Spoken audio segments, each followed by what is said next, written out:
Hey everybody, welcome back. So if you watched my previous video here, you'll have seen that I recently went into PMT Music in Cardiff and walked away empty-handed after trying to find a new drum head for my snare.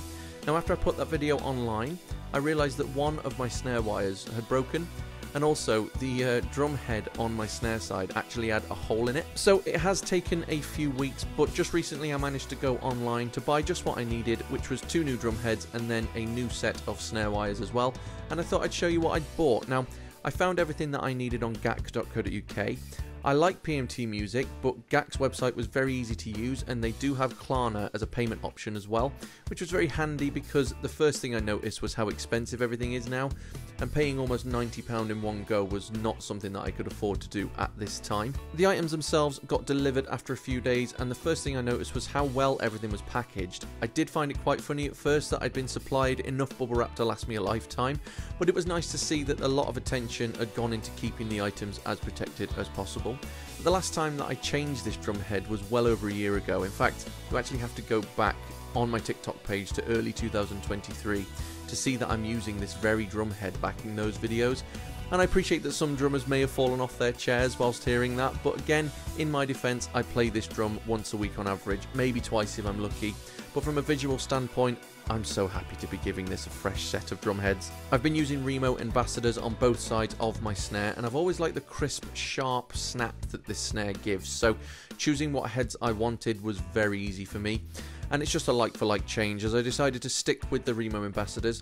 Also, sometimes I believe it's just good to stick with what you know, especially if you're not in a financial position to explore different heads that may provide different sounds. I suppose that's my way of basically saying that I'm not made of money, so sticking to what I knew was the best option for me at this stage.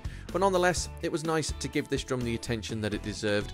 Now, as I filmed this process, the idea was to create a time-lapse of me changing this head, but my camera yet again basically started to play up and it lost its connection with my phone halfway through recording. If you've watched my video of how I put my drum videos together, you'll know that I'm using the most temperamental GoPro in the world, and as you can see here, the app couldn't actually find the camera, even though the camera was on and right next to my phone. This can be very frustrating, and it was certainly very frustrating when I was trying to record this, but after the technical difficulties were sorted, I continued on my quest to fix my snare. Now usually I'd put the snare itself on my snare stand, but considering that the stand is tucked away with the rest of my drums, I basically thought it was quicker to just sort this out on the floor. There was no method to how I was changing these heads either. In fact, I won't actually be able to get the full effect of my handiwork until I play my next gig. In terms of the snare wires though, as you can see here, one of the wires had indeed broken, as I mentioned earlier. I really am a if it isn't broke, don't fix it kind of person. And I'm also new to the world of snare wires, but what I found is that using a wider set of snare wires really helps with the overall sound and responsiveness of the drum. So I've been using 30 strand snare wires for quite a while now. This time I decided to go with these Evans Pure Sound snare wires, and I was very happy actually to see that they are provided with instructions on how to install them properly.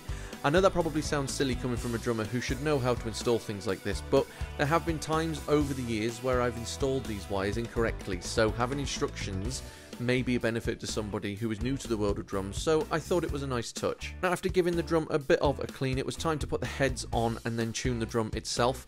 Now again, because I'm not going to be able to actually use the drum properly until my next gig, this particular task was all about basically giving myself a head start to make sure that the drum is at least ready to be properly tuned at a later date.